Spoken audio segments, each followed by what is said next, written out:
for two kinds of funds, what's called a seed RFP and a seed plus RFP. So I think it's going to be 25 million in the seed stage and 35 million in the seed plus. So it's I think it's 65 million total. So okay, the state has a program. They want to put this money out. They're going to do it in the next 4 months, 5 months.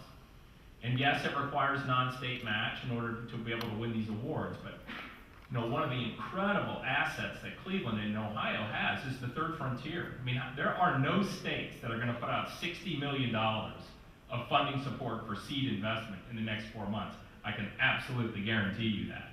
And the next state in the United States today that's doing this from a public sector leadership today is probably New York. And this year in the state of New York, there'll be $15 million that they're going to put out supporting private sector early stage focused funds. So that, marrying the energy, the knowledge, the know-how of more diverse folks, helping them figure out a way to get access to this money so that we can have another fund with another focus and another set of networks being successful in Ohio is a top priority for Jumpstart.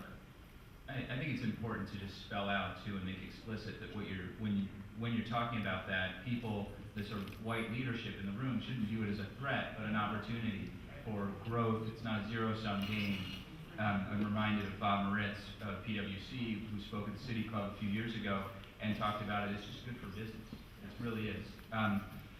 We want to open it up to questions from all of you. Jim, I'm not sure if we have got wireless handhelds or people just shouting their questions. Just shout. Morris will probably, right behind Morris. Go ahead, sir. Stand up if you would, and project your best. Clarification on that question. You said $400 million was invested in these startups last year? In Greater Cleveland, yeah. I think it's like 397 or 404 or something. The details will be out. We track the details and we're getting ready to publish that report in the next few weeks. How much of that $400 million came from Northern Ohio-based publicly traded industrial companies? Zero. If you look at 10, I mean, it's probably not accurate, but it's less than 10 probably, or less than 20. if you take the 10 industrial publicly traded companies in Northern Ohio, they've got about $80 billion of assets on the balance sheet, somewhere between $6 to $13 billion of cash and securities. Everything I'm hearing is IT and medical. What about the firms that are engaged in material science, industrial technology? We're missing a huge opportunity. So what I think you're going to see, one, I've spoken to all of them at least 5 times, the firms you're talking about. So it's not like we haven't engaged with those firms. I think what you're going to see is those firms form venture arms.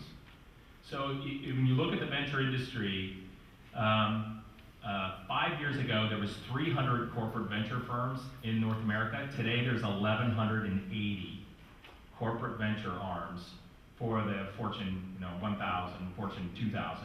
So the large industrial companies in Northeast Ohio, if they're going to get in the venture game, they're going to do it for strategic reasons to advance their core competencies and find disruptive or incremental innovation for their core businesses. So if they are going to do anything substantial, I hope I'm wrong, because I've had the conversations multiple times, in terms of what about the local entrepreneur? They're really looking at it as a global opportunity for them to grow their business, and I would guess if they're going to do anything sizable, they're going to create a corporate venture arm as opposed to participate in a fund of funds. So my focus has really been trying, like what Cincinnati has done. So Cincinnati has been able to convince a half a dozen large corporations to participate in a fund of fund that would then, support venture funds. And that has been a really, really tough slog here. Doesn't mean we are going to give up on that, but that's my guess of what's going to happen. I just think there's a huge opportunity. When you talk about diversification, you got to diversify. Like my business is some chemistry, business, and you talk to funders, it's Absolutely. Right. It's not IT or biotech. Right. In the back? No, it's you. Yeah. Got a cold, so I'll try my best to project. Sound great. When I came here from Silicon Valley, I noticed that the sort of ecosystem of investment in California. It included not only diversity of entrepreneurs, but also diversity of investors. Here, we didn't have so many people who were moneyed, who had made their money in high technology. Because of that, lots of investors gathered behind those few who did know the business, and that meant that we had fewer doors to knock on as an entrepreneur, meaning less diversity of investors. Can you comment on that, whether you agree with that observation and whether you've seen any trend in this? To me, that question goes to, and I mean, I raised money in Northeast Ohio, most of you said no to me. But I do think the fundraising environment is very different now than it was, and I'm eager for the next panel because I think one of the big questions is what is the legacy of, the angel investment strategy that happened here. I think that the angel community, because of the North Coast and the OTAS, kind of cut its teeth on areas that they weren't used to. Right? It was a manufacturing economy. 10 years ago, you had law firms talking about how people here didn't understand different kinds of intellectual property because of where they came from, and that changed. And now that's come. I think it will be interesting to see if the angels from this region that got used to new areas and invested through North Coast will continue investing. My premise is probably no. I think that many of the people who are high net worth who took part in North Coast who weren't angels already did it because they got their money matched and they got a nice tax credit, and that's really not angel investing, that's tax account savings. And they were able to kind of have risk mitigation significantly, and the deals were sweet for those investors. So will they now step out into the big boy angel investing where the risks are higher and the challenges are deeper? I think that there is a real challenge in local angel funding. I could open a perfect can of worms because I don't think a local entrepreneur is as reliant as proximity-based angel investing anymore. Everything from Healthiest Exchange to Angel List and Gust and everything. But to that point, I think that the region is a little savvier at the diverse kinds of places, but I don't know how much that knowledge is going to be put to use in the next 5 years. Do you have anything to add, Ray? I'd agree with your comments, and it's a huge challenge, huge issue. Exits is all that matters. For angels, I mean, other than 20% of them that are just doing it because they love Cleveland, my gosh, we need exits.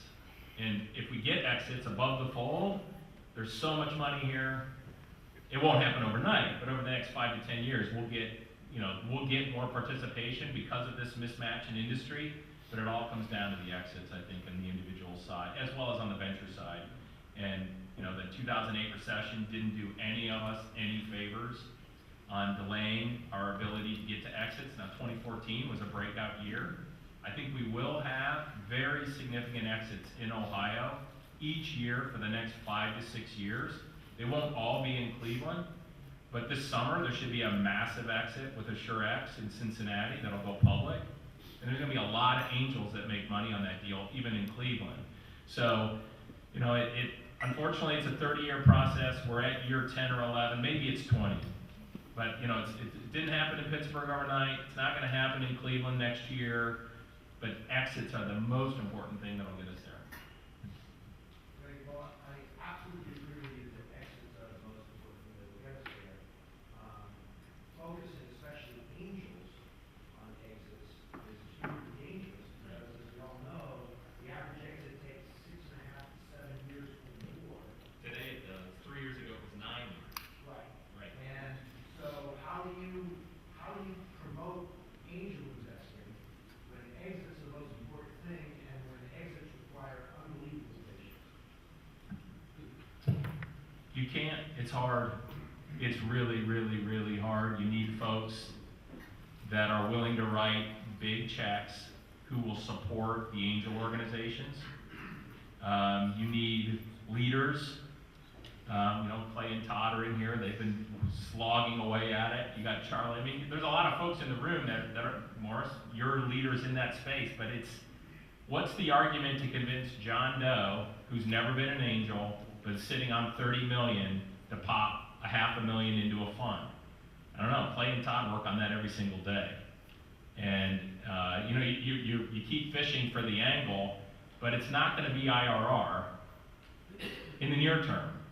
So that's why I think it's almost a cultural challenge, an issue, because there is no other argument that you can make that will give that person confidence that, particularly of late, that they're gonna outperform the public markets. I mean, the public market dimension just makes it that much more challenging. I guess one piece on this, and I've been wanting to say this over the panel, just to give you a sense of, we are in a bubble, we're in a huge bubble.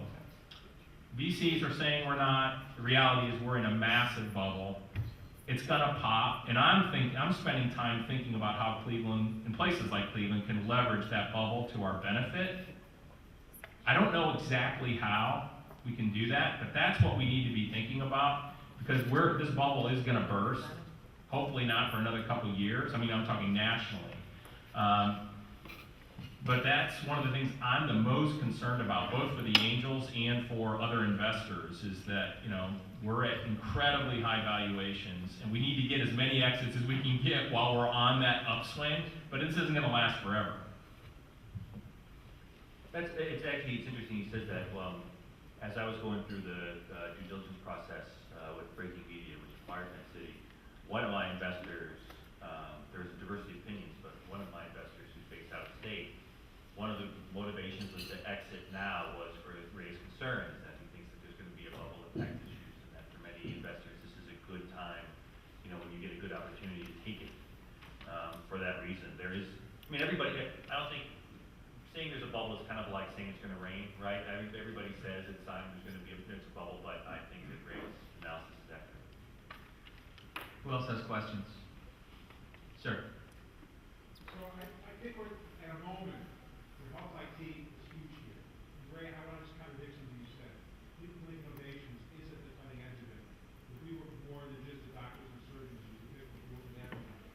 More importantly, one of the senior people in the field sits at the corner of 100th and Carnegie and Steve Martin Harris. It's definitely let him set up the innovation headquarters here. It's not about the technology, it's about the use of that technology. Cleveland has a large sandbox, the clinic, the UH, the Metro, and how best to use data, new sensors, and we can live on it. What we're lacking is we don't have enough code writers. We don't have enough people that support the companies that come here. Highland Software, and Brad Russell, and Explorers, and the Cleveland Clinic, and UH, soak those people up and so they hit the ground. So we need more people in that regard. Maybe what Matthew Fields was doing, like, code Cleveland Go. That's where the big issue is with. We can control that industry. We just need to have that support. Again, it's not inventing it. It's how we're going to use that technology to provide better patient care. Richie, that's kind of a talent attraction issue, isn't it? Well, for me, we're talking about knowledge commercialization. But in order to commercialize knowledge, you need knowledge production. And I think that's what we're talking about. Cleveland produces some of the best knowledge in healthcare around the world. Where IT comes in is collecting the data, manipulating the data, making it more efficient, creating healthcare practice more efficient, and then creating spin-offs from that. But without the knowledge production, there is no knowledge commercialization. And so that's what Pittsburgh did. They doubled down on R&D. CMU now is number 2 in R&D expenditures in computer and engineering science in the nation. Case is probably number 30th in R&D expenditures. But, they got the funding to produce the knowledge, and now the IT sector is converging on that knowledge production. And so I keep hearing, startups and using IT to make a profit on knowledge, but it's really the production of knowledge that's primary in what we're doing. Does the investment, one community's investment with the fiber trunk and the gigabit connectivity, is that a difference maker here, potentially? Or is it all about, you can put it in there, but then it's like, will people come? Well, the knowledge production's here, so now we have the infrastructure to help that. It's a huge play, being able to communicate faster, the information to communicate faster. But the only reason that that's there is because we are a global center of producing the best knowledge and doing healthcare delivery. Mm-hmm. And that is something. So when you look at there's a U.S. cluster mapping project. And it's out of Harvard, it's through Ed Glazer, and they and you're able to map clusters. And so we use this tool a lot. And when you look at economic areas and you look at specialization of healthcare jobs, which is a location quotient, and you look at total employment, there's two areas in the nation that have high specialization and high employments, and that's Boston and Cleveland. And so right there, that tells you there's a lot of knowledge here. What we don't have is the ecosystem to set up startups from that knowledge. But I think with the decline of manufacturing, it's not really a decline, it's becoming more efficient, it's becoming more advanced. There's gonna be room to open that up, number one. Number two, there's a question is, we asked a provocative question, is Silicon Valley the next Detroit? And really what that means is there a sins of success?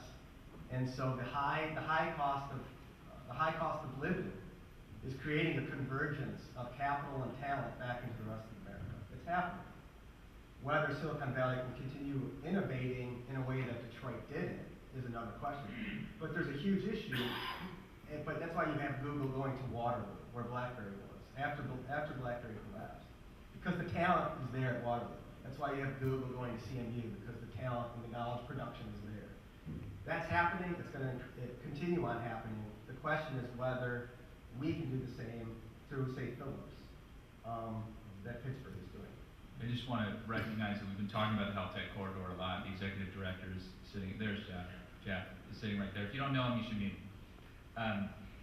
We've got time for one more question, I think. Go ahead. Ron, talking a lot about education, knowledge production. Speak up real loud so the people in the back can hear you. We're talking a lot about knowledge production, talent being a key piece of the puzzle. So, in obviously Case Western and CSU, I think sit in the epicenter of being able to really make a difference there. So when you look at what Pittsburgh's done, and they're coming to Pittsburgh because of that education and that knowledge production, what is New England State doing to get on the wave and be a leader in that area? And Case Western, obviously you're at CSU, so you can lead with that. Sure. So what I can tell you what they're not doing in a way that's creating a difference. Pittsburgh internationalized their secondary education system. So Carnegie Mellon is 24th in the nation on number of foreign-born students, 40%. So the top computer science folks from all around the world go to CMU. And they did this pivot a while ago. CSU and our local industries are more consumer driven, meaning they sell college credits for local students. And what we do is create a glut of general studies, liberal arts students that's completely disconnected from our specialization, our ecosystem. What we need to do is how do we internationalize the universities? Really double down on going after, there's going to be a huge amount of Chinese and Indians coming to get, much more than in the past, coming to get American education. So we need to create our tradable, our exportable university. And not only does it bring money into the region, because basically we're selling a service, but it adds to the heterogeneity of thought, right? It adds to the pipeline of information. It busts up Cleveland's parochialism. That's a big Brings play. oxygen into the fish tank. Puts oxygen in the fish tank, right? And so that's a big play. That's something that this paper that we're going to release this month discusses. But there's a state policy that just passed through legislature for Ohio, and it's actually pretty amazing that they're doing it. It's all about internationally Ohio's secondary education. It's new, and I think Ohio might be the first state to really put that on the books. So it's an exciting opportunity, but that's what we need to do. All right, ladies and gentlemen, a round of applause for our. Wait. I'm going to use executive privilege here. You've got one more question. So, Good to be the king. I started in working in the health IT sphere 15 years ago, and I've been working with bioenterprise now 9.5 years, focusing on health IT. When I started, if someone asked you the number one place in the country for healthcare IT, it turns out Chicago had the most companies working in health IT. There were pretty much no accelerators. Now, you mentioned that 94 is the current count. I'm not even exactly sure how many that is, but I do know a preponderance of them are located now in California and the East Coast. So we've seen a shift in what's going on in healthcare IT. If we want to continue to be a city that doesn't face another renaissance in 15 years, I want each of the panelists to think, what's the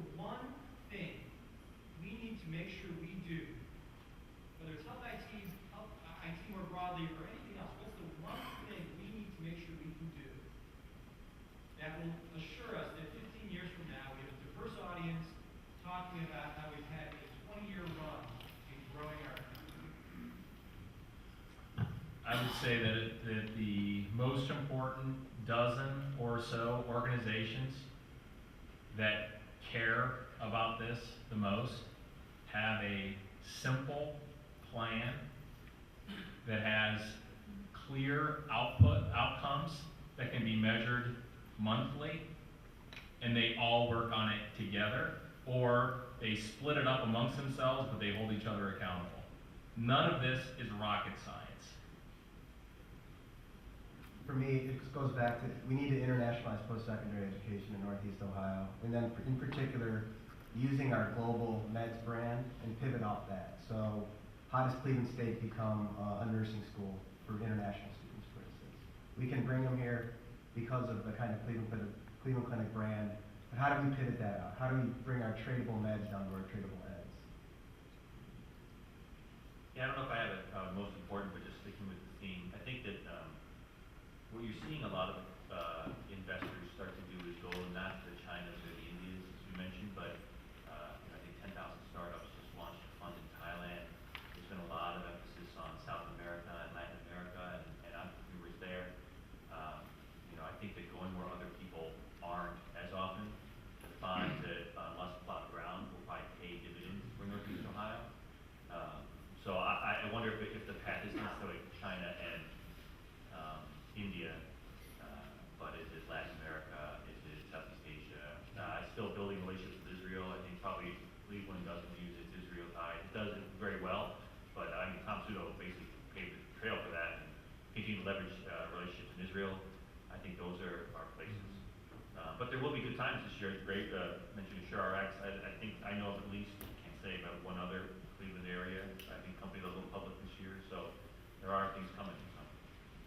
I would, I'm not a panelist here, but from my point of view, I think it's very important that any efforts along these lines also pay attention to what the Cleveland Metropolitan School District is doing in the pipeline they're creating at the John Hay campus into the STEM fields, and other campuses as well, into the STEM fields, and in particular into healthcare.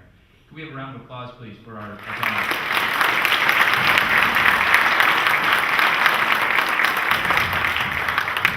Guys, thank you very much. I really do appreciate it. Got a little smaller gift of our gratitude up here.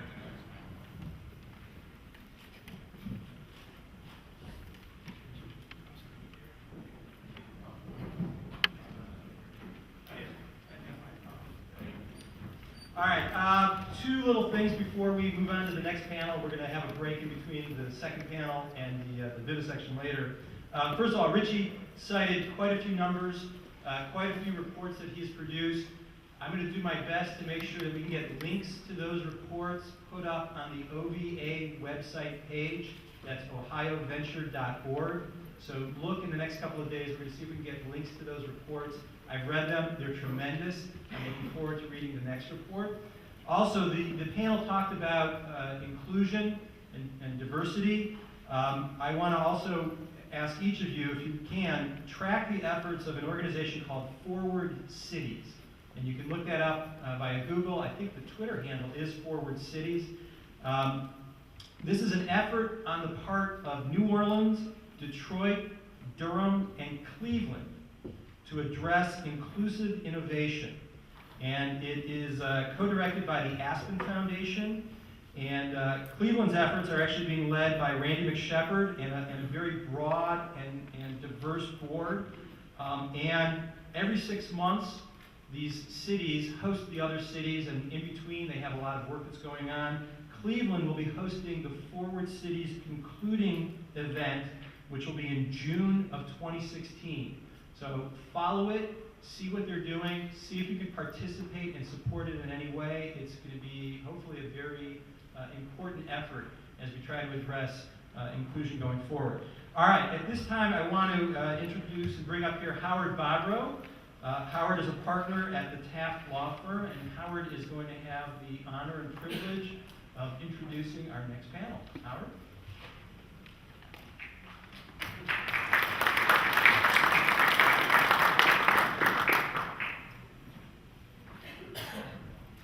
Good morning, everybody. everybody. Panel number 2, Northeast Ohio Angels, where the devil are they? The moderator of this panel is Lynn Ann Grease. For the past 10-plus years, Lynn Ann has been investing on behalf of the Jumpstart Evergreen Fund. The Jumpstart Evergreen Fund has invested $30 million in 75 companies. Lynn Ann Grease joined the team at Jumpstart after working as the fund manager for Jumpstart LLC, a venture capital fund dedicated to making investments in startup companies in Northeast Ohio and the predecessor to the Jumpstart Evergreen Fund. Prior to joining Jumpstart in August 2001, Lynn Ann worked in the investment banking division of McDonald Investments, and at McDonald she had extensive experience with public equity issuance and worked on stock offerings for many McDonald clients. Prior to joining McDonald, Lynn Ann worked for Morgan Stanley in institutional equity sales, and prior to that for Smith Barney in project finance. Lynn Ann. Joining Lynn Ann on the panel, we have Morris Wheeler, the founder of Drummond Road Capital. Len Pagan, the founder of Next Spark Growth Acceleration Partners. Charles Stack, the co-founder of FlashDarts. And Todd Fetterman, the executive director of the North Coast Angel Fund. Please join me in welcoming our panel. I'm not sure where everybody is.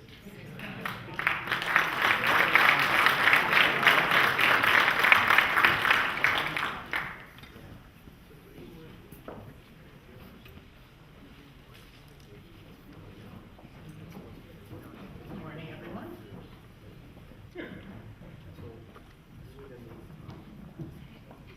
Morris has to get his tweet off here.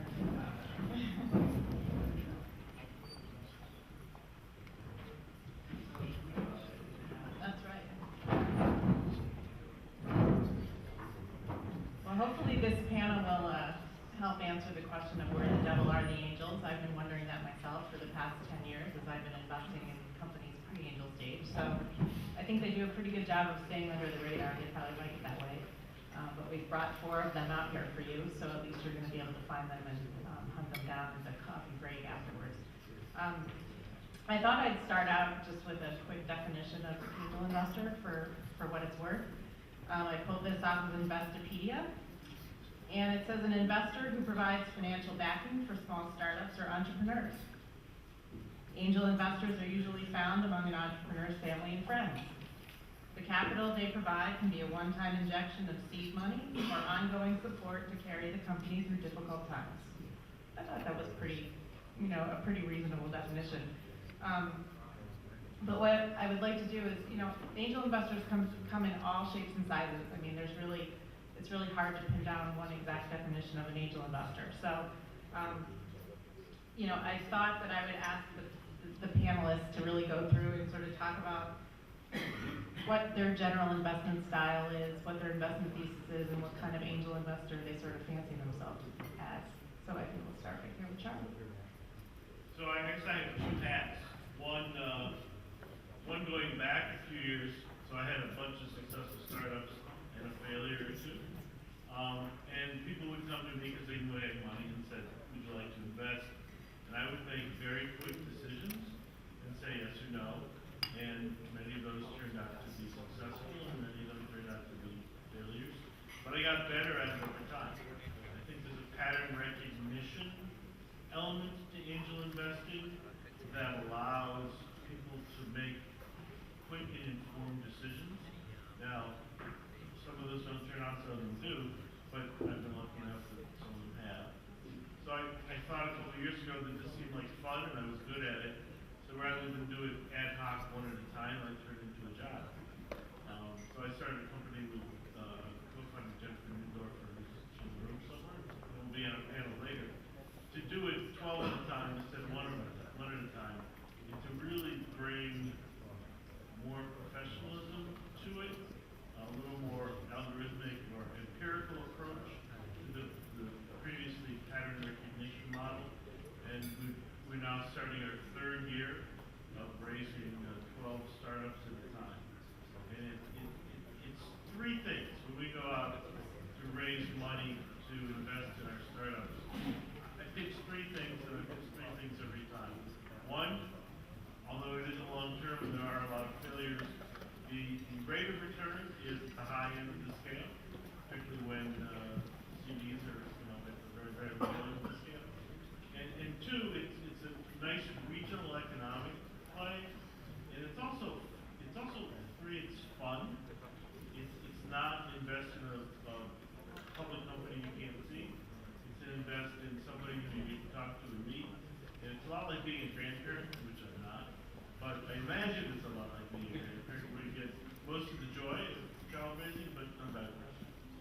you're an opportunistic angel investor. Well, I think I'm less opportunistic now than I was. And we've turned it, at Flash Starts, we've turned it into a profession and a business.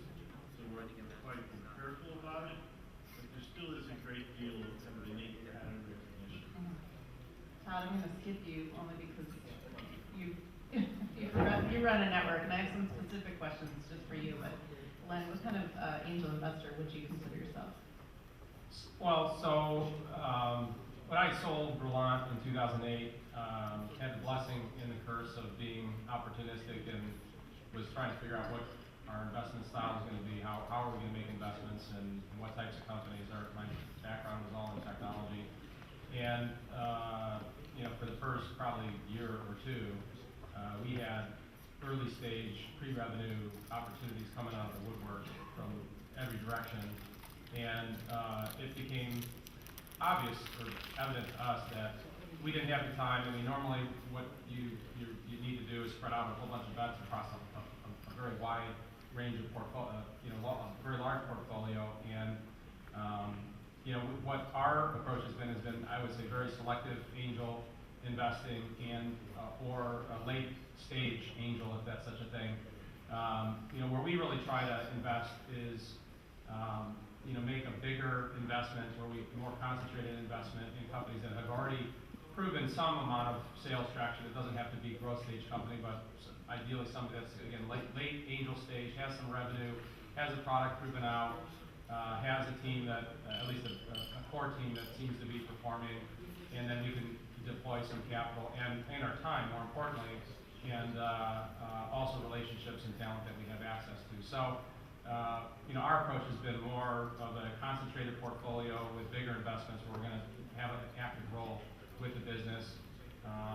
You know, on some occasions it's been pre-revenue where we know somebody, genome oncology would fit into that category here locally, because we had known some of the key principles and even some of the people that I worked with were part of the formation of the company. So, yeah, so selective angel investing or very selective or late stage angel investing. Morris? It may not surprise many of you to hear me question the premise right off the bat, but I am not an angel investor. I don't like the term.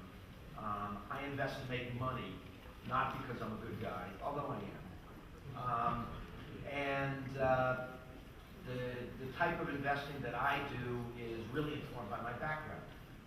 I was a venture capitalist. I come from a Wall Street background. But I also ran and sold an internet company and that I founded, and I've built and sold an industrial company that was a small public company. And the type of investing I do is, I guess, part of a national trend called founder-friendly investing. We believe that the idea is important, the business is important, but what's most important is the founder and the person that you get behind. And the type of investing that I do is very dependent upon finding a good team that's working in a space that I understand, where I can be a mentor and add value. And I'm very dependent on people like Charlie Stack and Techstars and Y Combinator, who go through 5,000 business plans a year and pick 13 best, and then let me come in and mentor them and figure out which of those 13 I click the most. So presumably, for the three of you, you know, you've been successful, you've sold a company, you probably have enough money that you could put it in index funds and retire to wherever. Is there a spark or something that you can talk about for those in the audience who might be thinking about starting to do angel investing but not totally sure, you know, that they want to dip their toe in the water? Was there a spark or something that sort of set you down that path? Just off the top of your head. Well, after I sold my business, I played a lot of golf, and after about a summer of that, I said, there's only so many rounds of bad golf one can play. I've run out of things to do that I have no talent, so I need to go back and at least leverage some of the skills and experience that I have in a leveraged way. So it was more about, yeah, I enjoy working with entrepreneurs and working with building companies. But I don't want to be the guy working 80 hours, 100 hours a week. So this is a way to do that. Morris, Charlie? I would say very much like Len. I'm too old and too ADHD to start and build another company by myself. So I'd rather team up with entrepreneurs who have a lot more energy than I do and add what I can from both a knowledge and capital standpoint to help them succeed. So I'm absolutely passionate about this space, and it's somewhat reminiscent of theater, and it's also financially very rewarding. And I don't imagine there's too many other things in the world that provide pathos and humor and drama to the degree to which an early stage startup does. It is unbelievably exhilarating and a little scary for everyone involved. But you can also make money at the end. Name me a single other activity that has both those characteristics. So this is a question for Todd finally. The tough one. You know, we hear all the time, it's sort of a common cocktail party conversation about, you know, Northeast Ohio, Cleveland has tons and tons of old money. Why isn't that old money accessible to entrepreneurs? How do we unlock that old money? Is there something that we should be doing to encourage them to do more angel investing? And people are just, you know, beating their heads against the wall and not finding answers to that. So, going back to, you know, the question that Ray answered on the prior panel about, you know, what's it going to take and how we're going to unlock the money from corporations, old money, et cetera. And he said that Todd and Clay just do it every day of the week. This is my question for Todd is, you know, as you've been doing North Coast Angel Fund for this long, presumably you've been out trying to raise the venture fund piece of it. You've been trying to encourage individuals to become angels in the fund. What's your perspective on this whole notion of old money and what can we do to unlock it? And have you had, I mean, there's no magic bullet, but have you found certain things that have worked and maybe we can expand upon those? Yeah, well, I wouldn't say it's completely on the sideline. In our particular angel groups across the two funds, we have 150 different people. And they come in all shapes and sizes like angels, but you know, many of those are larger net worth. Many of those have deployed larger amounts of capital into our fund as well as into the companies directly. So the challenge, I think, for many of them, though, is the time and energy to get involved at a very early stage when perhaps their area of expertise and the area where they derive their wealth is not from these types of technologies.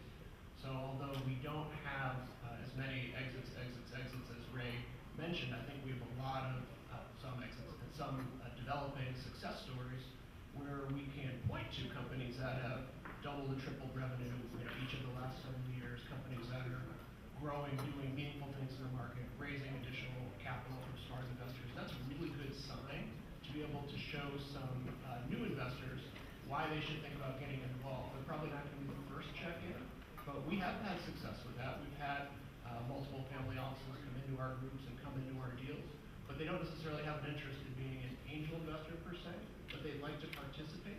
They'd like to be part of the success story, and especially if they can have a little later access to what we all believe are some of our better deals. So that you've cracked it a little bit, just sort of the summary there. So there's a crack of light. Great. So here's the question, maybe you don't want to answer 100%, but how do, well, the first part is, how do you find deals? That's an easy question to answer. But then, how should entrepreneurs go about finding you? Do you want to be found? We want to be found. We have a website, and we like to meet with entrepreneurs. We probably see 30 new deals a month. We tend to meet with 5 or 6 or 7 each month. Our model is to bring new opportunities forward, to get to know them over a short period or a long period of time, and then to put them in front of our membership. So we're active. We've invested in 38 deals over the past 8 years. We hope to invest in 4, 5, 6 deals a year going forward, and we're certainly hoping for business. You've taken a really aggressive model of trying to get deals. They come to us, but we go out and find them. A little bit like football recruiting. We'll go into the campuses to find interns, junior year, senior year. We go into campuses and find postgraduate students with the knowledges and solicit them. Our most successful teams have been postgraduate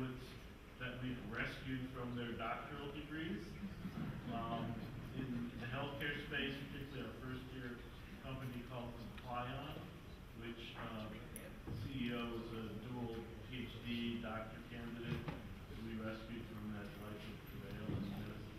And he's now running a successful IT company with Salesforce. So we do a lot of active recruiting. We also do probably 300 or 400 inbound applications that we get every year and look at those. And we use a really, I think, unique process of iteration. When we give feedback to the applicants, we say, go do this, and we see how they respond. And then a week later, we'll say, we have more questions about market size, give us some feedback. And that process of iteration tells us more than a 1,000-page business plan will ever tell you. And then we bring the 12 companies we think are best that are into the program, and we don't invest serious money until the end of that summer. So we've got 5 months of iterations on the intake. We've got a whole year of looking at opportunities in the region. And we've got 90 days and hundreds of hours of due diligence before we make a significant investment. So there's an immense amount of familiarity both with the team and the space before we put any significant money. So you guys have institutionalized both of your processes, but for Morris and for Len, you're pretty much Lone Rangers. And how do you prefer to find your deals, and how do you prefer people find you? Well, so, yeah, a lot less formal. We're, as Todd had mentioned, we're open for business too. We have a lot of people that get referred to us by the Zappos Group or Todd or Jumpstart. We're ideally looking for businesses that actually have, our first question is, okay, it sounds interesting, give us some metrics on the business, give us some, what your revenue is, some sense of size and traction that may be, that might be emerging. That's typically kind of our first qualifier, and then it's, valuation deal, what's the deal, things like that, our expectations. And so, we get referrals from Taft, Howard Bobber over there we work with. We get referrals from lots of sources, but ideally we're looking for things where there's a little bit of traction, either metrics that demonstrate traction or some revenue, a little bit of revenue at least that demonstrates traction. We are very open though as things, if it's not right at the time, to continue to monitor businesses as they make progress. And there's been some businesses, Commons, which is a local business we looked at before it was pre-revenue. As they started getting some traction, then we said, okay, we're interested, and now we've been very involved with them, with local business here. So, Those of you who know me know I don't hide. I'm everywhere. I am, nationally followed by a lot of people on Twitter. I get out there, and my wife always jokes that I use social media more than anybody should. How do I have time for that? That's my marketing. That's how people know me. That's how people know who I am. That's how people know to find me. That being said, I am a Lone Ranger, and I get overwhelmed by the number of deals that I see. And if you want to break through the chaff, then have something that shows me that you're validated when you come to me. Come to me from a good accelerator. Come to me through somebody that I know. Come to me through the CEOs and founders that I've already invested in. That being said, one of the companies I'm most proud of, Wanderoo, Paulina Rayworth Skya found me on AngelList, completely over the Transom deal that I did. So the bottom line is there, I'm definitely there. Sometimes you may need to ping me more than once to get my attention because I lose emails. It happens. But I'm there, I'm out there, and over the past 3 years, I've done 40 deals, and I've done 50 more deals through syndicates. So I'm out there and I'm investing. So that's a great segue. I really want to talk a little bit about the AngelList, and ask the panelists just to talk about whether they're using it, how they're using it, and maybe what other websites they see out there in cyberspace that are providing the same functionality.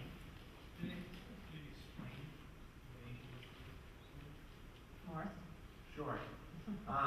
So there has cropped up in the past number of years a number of sites that are gathering places for deals and angels. AngelList, I would consider to be a social network. There are other places out there like Gust and Seedinvest and Proseeder, which function more like, almost like online investment banks. And there are still others that function more like crowdfunding sites. But AngelList itself, I think, is the most important one right now, and it's a social network. It is a new form of allowing investors and deals to get together and to come to know each other. Think of it as Kickstarter in a lot of ways for seed stage or pre-seed stage deals. And do you use it, and what do you think of it? I constantly use AngelList. I've used it both to raise money for companies that I've involved with. I've used it to meet other investors and to get to know them and to become part of their networks. I've used it and been part of syndicates. I'm part of the syndicate led by the Foundry Group and Brad Feld, where I see a deal a week from them that I get to make a decision whether or not I want to invest. And by the way, you can invest as little as $1,000 in these syndicates deals. Did it take being accredited to be able to get entry into AngelList? Or Absolutely. Okay. All of these deals have to be, are accredited investment deals. So you have to basically meet that threshold first before you can sort of get on the site and then start trolling around and using You it. can troll without being accredited. Mhm. You can invest in companies on the site without being accredited, but not through AngelList. So of the deals that I do, the only deals that I've actually done through AngelList are the syndicate deals and the fund deals. All of the individual deals that I do kind of offline, as they say. So you learn about them on AngelList and then you call the person kind of around. Or get an introduction through AngelList and then do offline funding. Okay. Len, do you utilize it at all? As a- We, not lately, a few years ago, we signed up for it and we were working, to look at deals, and, it just didn't seem like a fit for us at the time. We saw lots of emails and we would follow up on stuff, and typically by the time we followed up, which was even by our standards pretty fast, it was already filled or something happened and it was in California. So we were just kind of being here in Cleveland, out of the loop, and, after following up, it just seemed like a lot of effort, and without a hit rate. Now, I think if you were as persistent and and wanted to dedicate the time, I think it for sure can do. The volume of deals and stuff you see, there's a lot of If stuff. you wait till you get the notification that the deal's happening, it's too late. Yeah, so that's So workshopped around, or was a sucky deal. Yeah. So with those two perspectives, I mean, Morris, how much time would you say you spend on it a week? 10 minutes? I don't know. I mean, not much. I'm not trolling AngelList for deals. Okay. I get notifications from friends. I have friends who are now part of my network on AngelList, where I get an email from them and said, hey, we're going to be sponsoring this deal on AngelList. What do you think? Can you help us, talk through terms and like that? But like I said, it's a social network. It's not a Transaction. It's not a transaction. Well, it is a transaction platform too, but the social network aspect, in my mind, is the most important thing. So it's the people I've met, and I communicate with those people through all mediums, not just through AngelList. For entrepreneurs in the audience, I mean, what would you suggest to them in terms of how they best utilize it? It's kind of like Kickstarter, okay? Kickstarter for a product company is really the must-do thing to get the validation that you need to get later stage funding and to get an institutional funding. The problem with Kickstarter is creating a Kickstarter campaign is a little bit like creating a lemonade stand in the desert. You know there are people that want the lemonade, but how the hell are you going to find it? And AngelList is the same. So there's a lot of people out there who've got experience with AngelList, and the biggest piece of advice I can give to an entrepreneur who wants to use AngelList is talk to somebody who has successfully raised money on AngelList, and talk to them about the steps they went through. There are tricks of the trade. I mean, for example, you don't just put a profile up on AngelList and wait for something to happen. You wait until you get a deal, you put a profile up, you make sure that you get the right people to follow you, so you start trending, et cetera, et cetera, et cetera. So, Todd and Charlie, do you guys use it in your investing? Listen to always. So we don't tend to be as active on AngelList. We spent a little bit of time on it very early on, and this was when it was in the dating website mode of entrepreneurs and investors finding each other.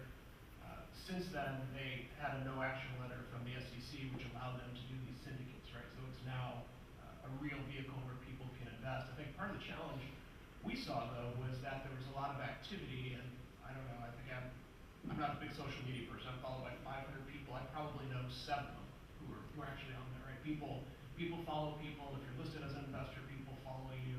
There's a network there I'm not sure I've tapped into or understand how to really leverage that. And our group looks at deals inside the state of Ohio. So for us, our general feeling is we probably have visibility into the general universe of deals that we're looking to.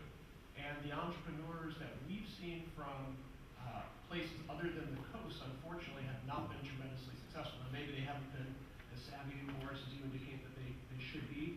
There's probably a lot of work they can do, but without having an anchor or two, I've seen companies in our portfolio, really good companies, that have been able to raise capital subsequently from institutional venture capitals and lots of terrific angel investors, just not have success there. Now, people in our group, in our portfolio, have also raised money from Fundable. Some have raised a little bit from AngelList. For a consumer packaged good company, they've raised money on Circle Up. There's different platforms out there. Some are probably more or less appropriate, but I'm not sure there are many, maybe a couple companies that have cracked the code here. And just like anywhere else, right, as an entrepreneur, you've got to decide where you're going to invest time and energy. And my sense is for most entrepreneurs here, you're probably better knocking on the doors here and many in the audience as far as likely outcome than spending a lot of time on the platforms. Yeah, so as an investor, I've done just AngelList because we're totally focused on our portfolio companies. So for the past 2 years, that's been the focus, so we've not done outside investment in any way. On the other side of the equation, though, we are looking at it extensively because some of our companies are now potential candidates for AngelList, which leads me to a bigger observation I want to make, that partly in reference to the earlier panel, because I don't think it got conveyed, at least to my satisfaction, that we're in an age now of the globalization of capital, which is very different. The country club model is dying a justifiably slow and painful death, and now we're much more to moving more toward the globalization opportunity where, you know, the internet joke used to be, on the internet no one knows you're a dog. Well, maybe today's variation for this room is, on the internet nobody knows you're from Cleveland. Because I think the secret, and this goes against some of the grain here, I am way less concerned with activating local capital to put into local companies. It's nice, it's good, you should all participate because you will get rich. But from our standpoint, from Flashstart standpoint, if we build good companies, I have no doubt that the capital will find them. No doubt whatsoever. Because that's what capital does, is it looks for opportunities, and it is voracious, and it hunts all day and all night. If I could build 12 good companies, I could just sit here and take the investment from anybody around the world. Now, it's not quite that simple, but that is the trend that we're witnessing today. I'm going to jump in here because I agree wholeheartedly with Charlie, but I've taken it slightly a step further. When I look at deals, especially local deals, one of the top things that I look at is what's the next round going to be, and what are the chances that the next round can include capital from outside the region. If you look at any of the exits we've had, if you look at any of the things that have happened in Cleveland that have really helped Cleveland, they've involved outside capital. And the reason is, and actually if you look at the statistics, Regional capital is unbelievably important. But even if you look at Silicon Valley, only 40 to 50% of the capital for companies that gets exited comes from the region. And Ohio, it's only 12%. And that's important. That 12% is really important. But what I want to know is, are we going to be able to go the next step and take this company to the coast, take them to Chicago, take them to attract the regional capital? And I would argue that anybody who's gotten an investment and who is actively involved, which includes Charlie and Todd and Len, needs to be figuring out, how do I connect my companies with that capital outside of Ohio? Because as long as we've got the core in Ohio that supports them, we need that outside capital to take them to the next step. Great. I'm going to ask one more question, and then I actually have a roving mic, so I can walk around and open it up for Q&A. Maybe back to a little bit more boring topic here, but the tax credit that was available, this is really for Todd, that spurred so much of the creation of the angel networks in the state of Ohio. Where does that stand right now, and what can you tell us about that? It's dead, and I don't think there's a lot we really can say about it. It was a terrific program. It provided a very nice incentive to write the first check. Interestingly, it would create opportunities into new deals. So Chris Sepper earlier kind of mentioned that much of the local angel activity was driven by inducements and perhaps risk mitigation. And I partially agree with that on things like the tax credit, but that really only impacted companies as they raised $1 million or $2 million, and most of the capital that we've deployed and our members have deployed have been well after the fact. So it hurts, but many of those companies that were in a tax credit mode now would be long gone from that tax credit mode. So it's the very early stage, and partially to Morris' point, one of the most important things for us is that a company, after they get their initial funding, will be demonstrating things in the marketplace so that we people around the state and nationally will continue to write the check. There are a lot of people in Ohio talking about the tax credit. Venture Ohio is doing a lot to try to promote the idea of bringing this tax credit back, but it's unclear that it's anything close to a priority of the state. Are we losing to adjacent states? I mean, does it exist in Michigan and Indiana? It does exist in a handful of other states, just as we were demonstrating some of the terrific benefits and clear results. We stopped it for some reason that's hard to understand. Others watched what we did and moved forward with it. There's been some talk of a national tax credit, but it's unclear where that stands. Hello.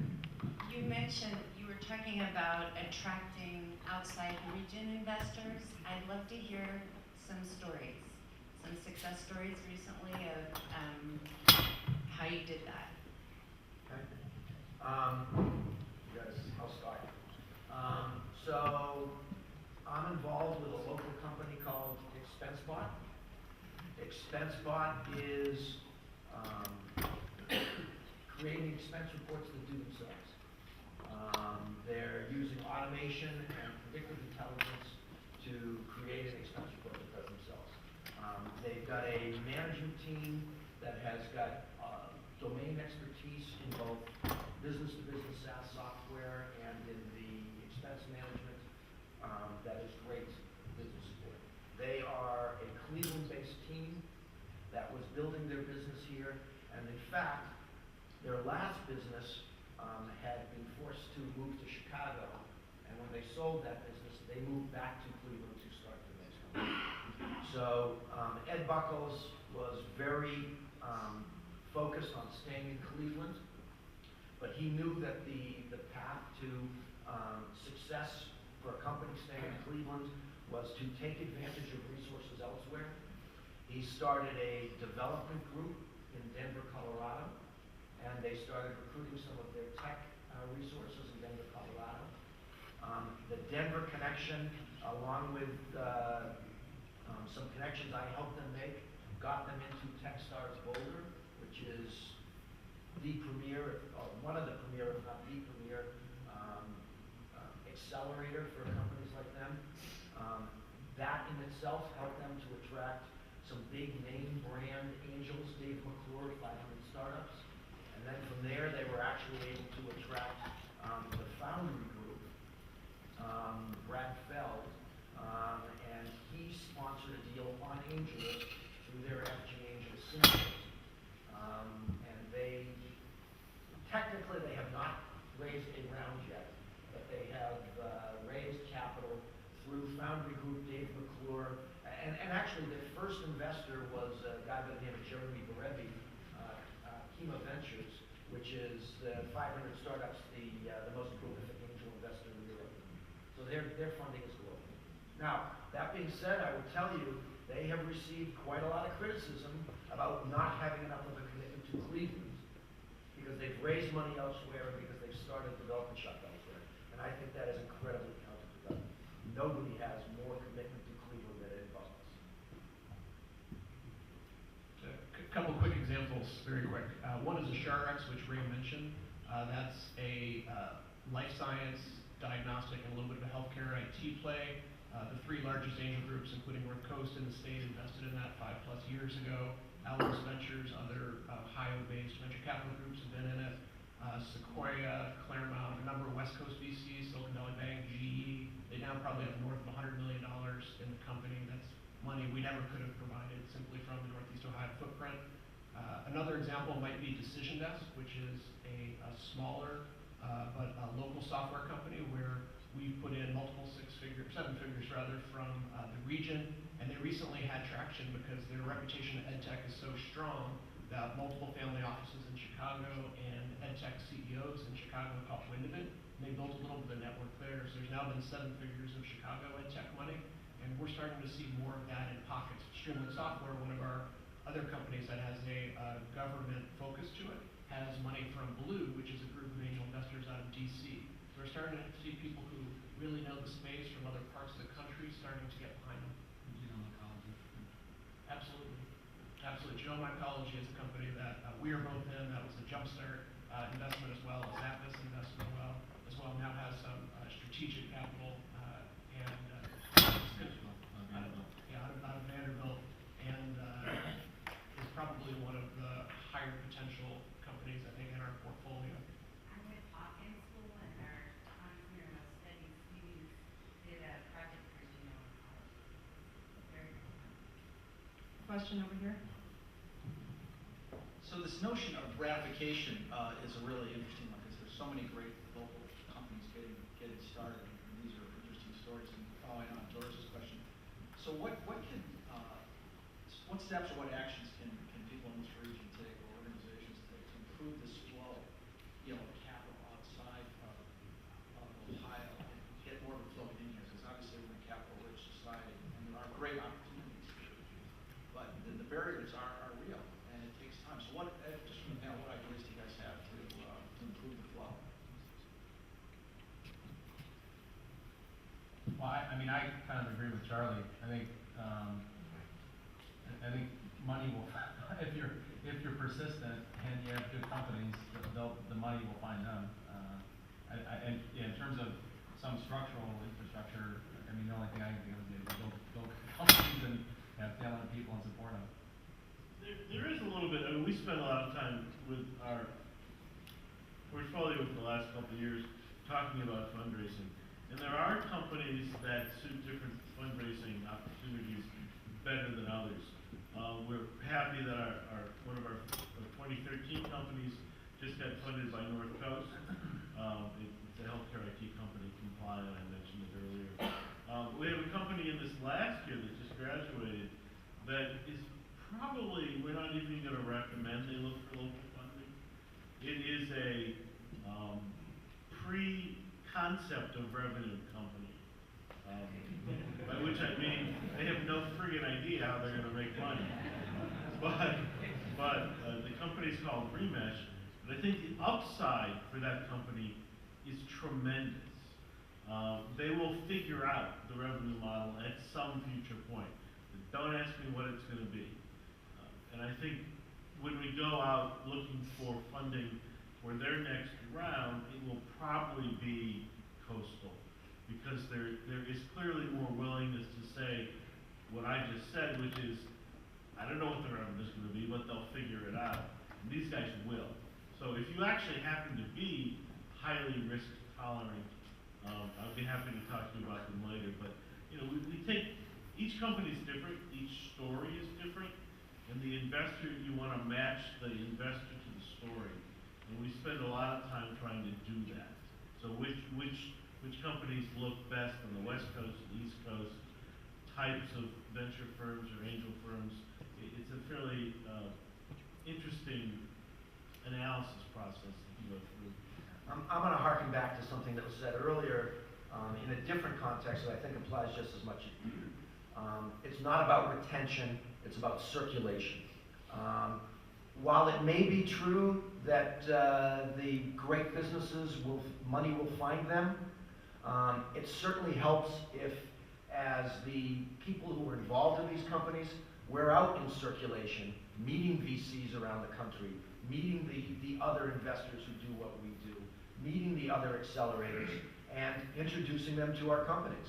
You know, Techstars, ExpenseBot didn't get into Techstars because I introduced them, but they wouldn't have gotten into Techstars unless I had introduced them, because they would have never known to go there. So it's about circulation, it's about getting out there, it's about promoting our companies and being proud of them, and not being shy in calling the people that we do in other cities and saying, hey, you know, I'm going to be in San Francisco next week, I'd love to sit down and tell you what we're doing in Cleveland. Question back here. Hi, my name is Forrest Olmsted. I'm an entrepreneur for an early stage startup company, Femtobiology, and we're commercializing diagnostic tests for cancer screening.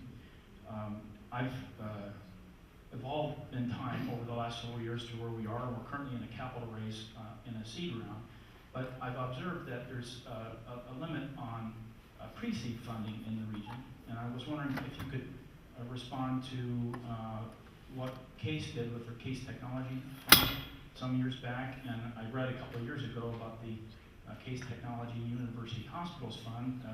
There was an article that came out on that 2 years ago, and it still hasn't become active. It seems like there's a dearth of pre-seed funding for aspiring entrepreneurs. What is your response to that, please? Well, if you're talking about life science companies, then that's probably true. Because, well, I can only speak for myself, but I'm not smart enough to understand life science, and I'm certainly not smart enough to understand how life science companies get financed over the course of their life. And I think that a lot of people feel the same way. If you're talking about healthcare IT or information technology and software companies, then pre-seed funding is everywhere. It's just a matter of funding. I don't buy the argument that there's not enough pre-seed funding around. You're not looking in the right places if you're not funding it.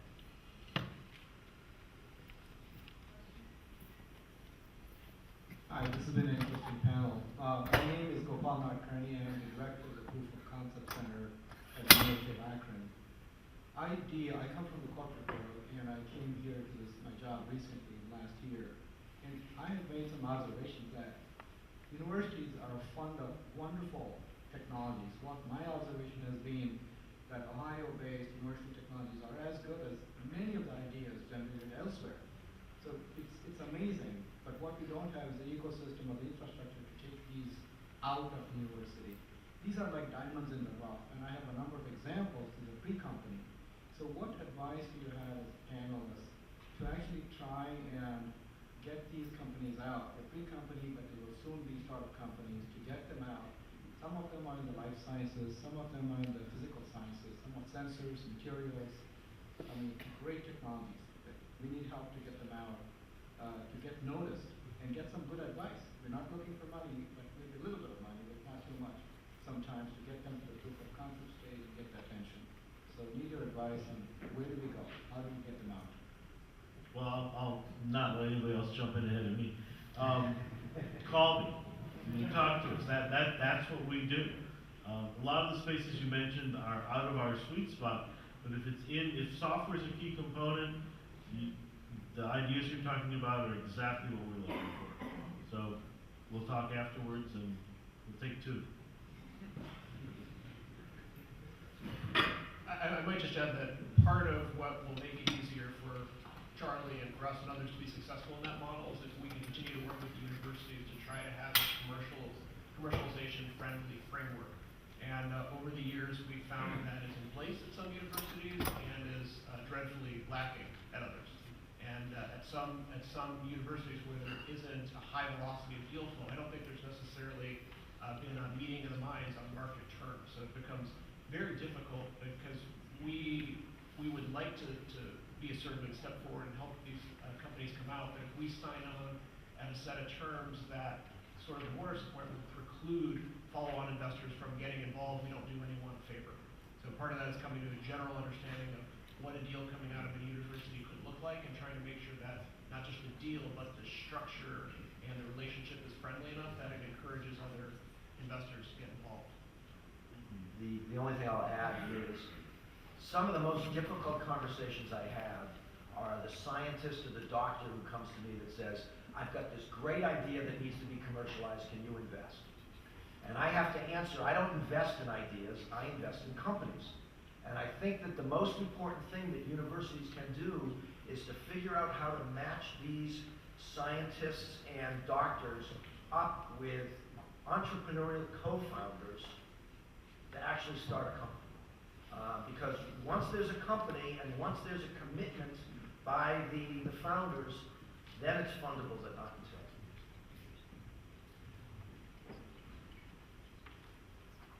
Dan,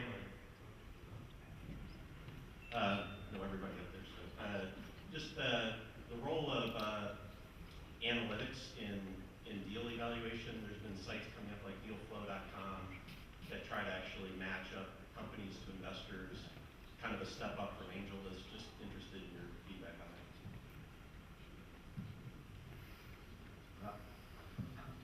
I think I'm probably only familiar at a very high level. For a group like ours, though, that has a subset in terms of investment type we look at and a subset in terms of geography, we might take too many slices out of that to make it relevant, though. In an AngelList world, though, where you're looking at a much wider set of slices, I think it could be really interesting, although I'm not sure I've seen yet that there's a real matchmaking approach that will really put together fits. So, as usual, I'm going to be the outlier here. I'm an investor in two companies like that. I'm an investor in Mattermark, and I'm an investor in Disruption. And my personal feeling is the way that there were research firms and analytics firms that grew up around the public company industry, that is starting to happen around the private company industry. And although I don't source deals through analytics, I definitely look for validation through analytics. There's no company that I invest in that I don't go to Mattermark to see what their growth score is and to see what their Mattermark score is. There's no company that I don't look at Disruption Corp or CD Insights or any of the other data gathering analytics companies to see what they're doing out there. We have a question back here. Thank you, Tony Lammers with Boom Nutrition. Connecting the angel and the deal is a fairly complicated process. I'm just curious from the panel's perspective, a deal that you've seen, you personally, for whatever reason, decided to pass on, how willing are you to share your network or introduce that deal to other folks within your network? And did you view that as a role of you as an angel investor? From the North Coast perspective, I think we do try to do that, and sometimes it happens organically. For a wide variety of reasons, certain companies aren't necessarily fit for us, even in the screening stage. But we'll often, through the process, try to connect them with the people in our membership who know the industry best, who know the functional area best. And it's not unusual for those people to make individual investments directly. I would just say that it happens once in a while. Again, I'm the least process-oriented here, and if there's something that I come across where it's right for other folks, but not right for me, like it's medical device or consumer products where I don't really invest, then yeah, if it seems like a good I'll certainly refer to somebody, but again, it happens on occasion. For me, unfortunately, it happens all the time. And the bottom line is it depends on why I've said no. Like Len, if I've said no because it's not something I invest in, then making recommendations is easy. But if I've said no because I don't believe in the investor or I don't believe in the deal, which I will tell them straight out, then what I usually say to them is, look, I can give you the names of some people, but if you go to them and talk to them and tell them that Morris sent you, the first thing they're going to ask is, did Morris invest?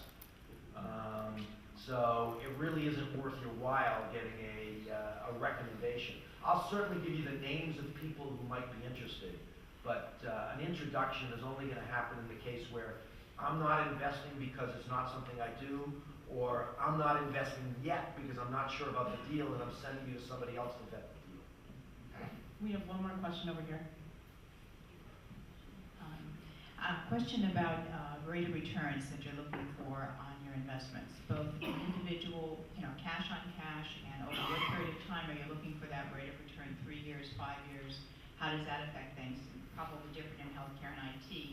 And then the add-on to that is, as you look at your portfolio of companies that you're invested in, how many of those companies, where do they fall on the spectrum of giving you that rate of return? Okay. Well, I'll start because they're both easy. The second question is, it's too early to give an answer. Our oldest companies are 2 years old, so there has been no rate of return whatsoever. The anticipation in the space that we're in, historically, going back far enough with enough statistics, is in the 20% IRR. There's an awful lot of variables involved in that, but there's a lot of research that comes up with a number like that. But for us particularly, check back in about 4 years. So, you need, in my opinion, you need to make a huge distinction between expectation and hope. My expectation is that I am going to make money, even if it's only a penny overall. My hope is every company I look at, I look to see whether I can get 100x or better return, because I know from experience that out of the 50 companies that make up my portfolio, 1 or 2 of them is going to return the entire portfolio and most of my return. So I want to make sure that every one of them that I invest in has the ability to do that, even though I know 48 out of 50 aren't going to. Yeah, for me, I would say it's a little more like private equity, so I'm looking for, first, that there's a real, based on the capital structure, there's a high probability I'm going to get my money back with maybe a modest return. 2, that I'm looking for 3 to 5x, pretty comfortably 3 to 5x over the next 3, 4, 5 years, although I have flexibility that I don't, unlike a fund where I have LPs to be accountable for. I can let something ride and stay with the company if that's what makes sense. And I'm also looking for something that has the potential to be a 10, 20 times. Most of the deals that I'm involved with are, again, I'm sort of like where there's a little bit of revenue, so I'm coming in a little later and putting in typically more money. And so I want to see, how am I going to get 3 to 5 times my return in a reasonably achievable scenario, not overly optimistic. I'm going to throw in one more comment here. Sorry, I have to do this. In my mind, the biggest enemy of the 10-year 100+ X return is the 5-year 3 to 5x exit. On that note, are we done? You have one more time. If I was smarter, I guess I would duck that question altogether. But it's already late for it. I'll take a stab. Like Morris, we're hopeful, but I don't think we're quite that hopeful. I have a hard time daydreaming too much about the 100 X's, although they can happen. We haven't seen that happen with anyone in our world. We tend to only move forward with companies, though, where we believe there's at least a 10x opportunity if things go as we envision, knowing most times they won't. The majority of the investments we make will not achieve the vision. At least half will lose 100% of our money. So there has to at least be that opportunity for a 10x 10x return. And it's a very difficult decision point of when to get out of these investments to that point. And if you only get 2 or 3x on your winners and you lose half the time, that doesn't make a very good portfolio. So there has to be the potential for some of these larger opportunities. Ray mentioned one of ours that we're hopeful will go public within the next year, but that's 5.5 years in, so it's just on paper. We don't have that return yet. We're very hopeful that will be a meaningful exit, as good or better than the range that we shoot for, but we don't really know until it comes home. Well, I want to say thanks to the panelists for sharing their thoughts with us. There's plenty of other things that could be doing, so thank you to all of you for being here.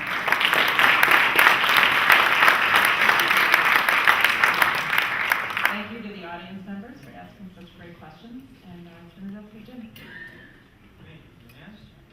And I also want to thank the panelists for being here. Charles. This can be more than $75 for us. All right, we're going to take a 15-minute hiatus right now. So do some networking, talk up your deals, find the angels. We've actually planted 3 angels in the crowd who are investing $100,000 today. We're not going to name them. You have to find them. You can only do that by networking. All right, we're going to reconvene in 15 minutes with a presentation of how to present to angels. Thank you.